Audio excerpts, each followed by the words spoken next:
Assalamualaikum warahmatullahi wabarakatuh. Baik, perkenalkan nama saya Adam Syawilal Abdullah, NIM 220301500035, kelas PJKRB. Baik, pada kesempatan kali ini saya akan membuat video pembelajaran berupa PowerPoint, yaitu dari hasil buku yang saya baca, yaitu bab 4. Nah, di bab 4 ini yaitu membahas tentang perilaku hidup bersih dan sehat. Langsung saja kita masuk ke pembahasannya. A. Perilaku hidup bersih dan sehat. Perilaku hidup bersih dan sehat atau PHBS biasanya berkaitan dengan kesehatan pribadi. Yang dimaksud dengan kesehatan pribadi adalah segala usaha dan tindakan seseorang untuk menjaga, memelihara, dan meningkatkan derajat kesehatan sendiri dalam batas-batas kemampuannya, supaya mendapatkan kesenangan hidup dan mempunyai tenaga kerja yang sebaik-baiknya. Jadi, bisa dibilang kesehatan pribadi adalah badan diri seorang yang bersih dari segala penyakit, yaitu berasal dari dalam tubuh manusia maupun luar tubuh manusia tersebut. Pribadi yang sehat bisa dikatakan sehat bila luar tubuh pribadi seseorang itu sudah bersih dari segala penyakit yang dapat mempengaruhi kesehatan pribadi tersebut. Terus lanjut, jaga kebersihan adalah sebuah hal yang memang akan mendatangkan banyak sekali manfaat bagi diri kita dan juga lingkungan kita. Untuk lebih khususnya, ketika kita menjaga kebersihan tubuh, maka akan memberikan manfaat bagi tubuh itu sendiri. Menjaga kebersihan tubuh dapat dilakukan dengan berbagai macam cara, karena memang tubuh memiliki begitu banyak bagian dan setiap bagian tersebut memiliki keharusan untuk dijaga dan dirawat kebersihannya. Jika kita tidak menjaga kebersihan dari tubuh itu, maka akan terjadi hal buruk yang menimpa diri kita sendiri. Ibaratnya, kita tidak membersihkan rumah yang kita tempati sendiri, maka kita yang akan menerima akibat dari tidak bersihnya rumah yang kita huni. Misalnya, rumah yang kotor akan membuat rasa tidak nyaman bagi setiap yang berada di dalam rumah. Mungkin begitu. 1. Memelihara kebersihan diri. Jadi, memelihara kebersihan badan itu mempunyai banyak cara. Nah, di sini yang pertama itu mandi 2 kali dalam sehari. Jadi, kita tuh memang dianjurkan untuk mandi 2 kali dalam sehari. Nah, mandi 2 kali sehari dapat membuang kotoran yang menempel di badan kita, seperti debu, keringat, dan lainnya. Ketika mandi, jangan lupa menggunakan sabun yang baik. Jangan terlalu boros menggunakan sabun. Gunakan sabun dengan secukupnya. Memelihara kebersihan badan adalah sangat penting. Kegiatan ini dilakukan karena di dalam tubuh kita sendiri bisa menjadi sarang penyakit apabila tidak diadakan pembersihan. Terus, menggosok gigi ketika hendak tidur dan pada pagi hari setelah bangun tidur. Nah, misalnya setelah kita makan, pasti sisa-sisa makanan akan tersangkut di sela-sela gigi.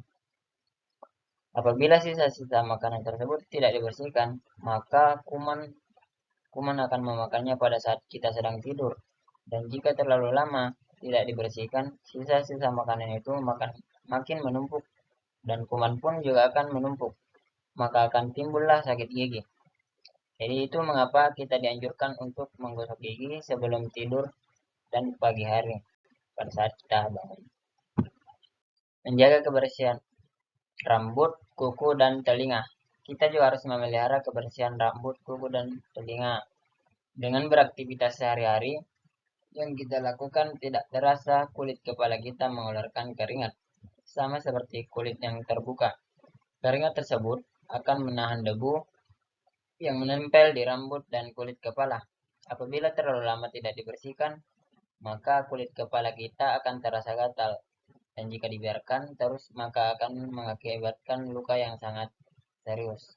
Oleh karena itu, jangan lupa keramas setiap hari apabila setelah melakukan kegiatan fisik yang melelahkan, agar kotoran yang ada di kepala itu dapat hilang. Gunakanlah sampo untuk setiap kali keramas.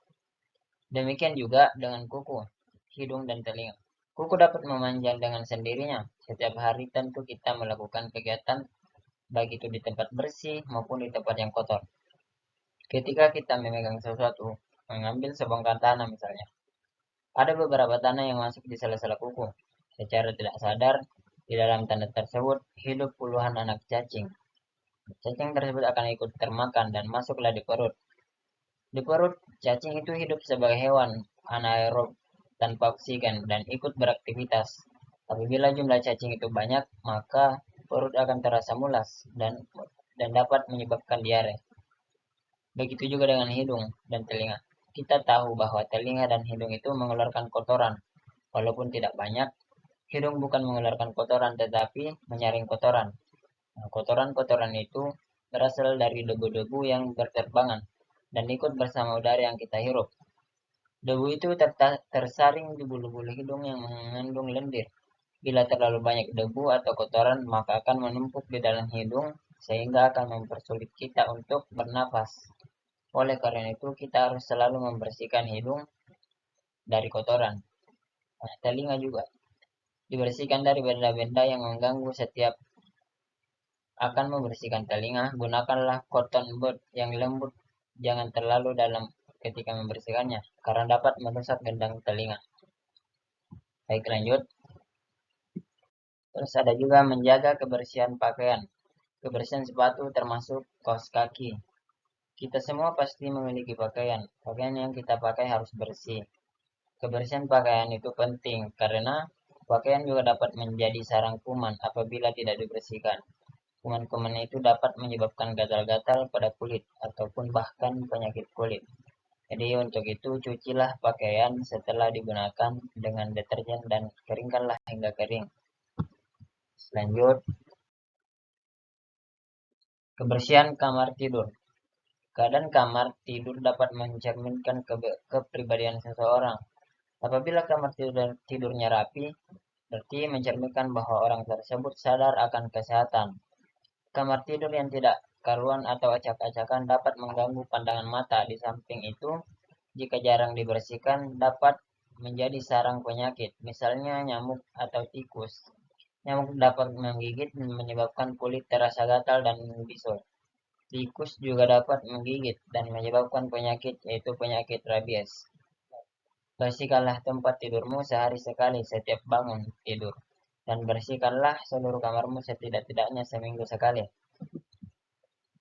Memilih makanan yang sehat dan bergizi. Makanan merupakan salah satu faktor yang menentukan kondisi kesehatan seseorang. Kelebihan dan kekurangan makanan tidak baik bagi kesehatan tubuh. Makanan yang sehat yaitu makanan yang seimbang. Artinya mengandung semua zat-zat gizi yang diperlukan oleh tubuh dan dalam jumlah yang sesuai. Selain itu, makanan sehat juga tidak mengandung bibit-bibit penyakit atau zat-zat yang dapat membahayakan tubuh. Makanan bergizi bagi tubuh harus seimbang, artinya tidak boleh kurang dan tidak boleh berlebihan. Kekurangan zat gizi dapat menyebabkan kondisi tubuh tidak sempurna dan mudah terserang penyakit, serta mempengaruhi keadaan kesehatan mental. Sementara itu, kelebihan zat gizi menyebabkan penimbunan dalam jaringan tubuh. Pada kondisi tertentu menyebabkan proses metabolisme di dalam tubuh terganggu. Lanjut. 3. Istirahat. Tidur termasuk istirahat, tetapi istirahat belum tentu sama dengan tidur.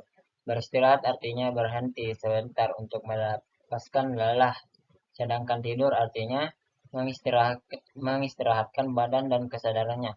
Bila kurang tidur, kesehatan tubuh kita dapat terganggu. Akibat orang yang kurang tidur adalah mata menjadi layu, muka pucat, badan lemah, malas, dan kurang bergairah. Dan yang keempat, olahraga. Dalam rangka meningkatkan kesegaran dan kesehatan jasmani, perlu latihan olahraga yang teratur. Olahraga atau latihan fisik diperlukan untuk menjaga kesehatan dan stamina tubuh. Manfaat latihan fisik yaitu meningkatkan kemampuan jantung dan paru, terus memperkuat sendi dan otot, dapat mengurangi lemak, mengurangi resiko terkena penyakit jantung, dan memperlancar resiko tekanan penyakit jantung. 5. Menghindari terjadinya penyakit. Menghindari terjadinya penyakit ini dapat dilakukan dengan cara menghindari kontak dengan sumber penyakit dan membiasakan diri mematuhi aturan dalam kesehatan. Menghindari terjadinya penyakit mudah sekali kita lakukan, tetapi tergantung pada individunya, rajin atau tidak. Misalnya dalam satu rumah, memiliki kamar mandi. Apabila pemiliknya rajin dan mengerti akan kesehatan, maka kamar mandi itu akan dibersihkan dengan selang beberapa waktu tertentu. Air yang lama menggenang akan mudah menjadi sarang bagi nyamuk untuk berkembang biak. 6. Meningkatkan taraf kecerdasan dan rohani. Dengan rajin belajar dan membaca, wawasan kita akan semakin luas. Wawasan yang luas tadi digunakan untuk diri kita sendiri, untuk menjadi bijaksana dalam mengambil keputusan. Misalnya menjaga kesehatan pribadi dengan mematuhi beberapa aturan kesehatan. Kesehatan rohani salah satunya adalah mematuhi peraturan kepercayaan yang dianutnya seperti beribadah, mematuhi larangan untuk berbuat haram. 7. Melakukan pemeriksaan kesehatan. Setiap 6 bulan sekali, ukur tekanan darah kita. Apabila tekanan sistolik tidak lebih dari 120 dan tekanan diastoliknya tidak lebih dari 80, jika ternyata angkanya berada di atas atau di bawah angka tersebut, kita harus segera periksa ke dokter. 8. Melakukan kebiasaan sehat. Kebiasaan sehat ini diantaranya adalah yang pertama menjauhi narkoba, terus yang kedua hindari minuman beralkohol, ketiga hentikan kebiasaan merokok, 4. Cuci tangan pakai sabun. Jadi mungkin itu saja mengenai tentang video pembelajaran yang saya buat. Lebih dan kurangnya mohon dimaafkan. Wabillahi taufiq wal hidayah. Assalamualaikum warahmatullahi wabarakatuh.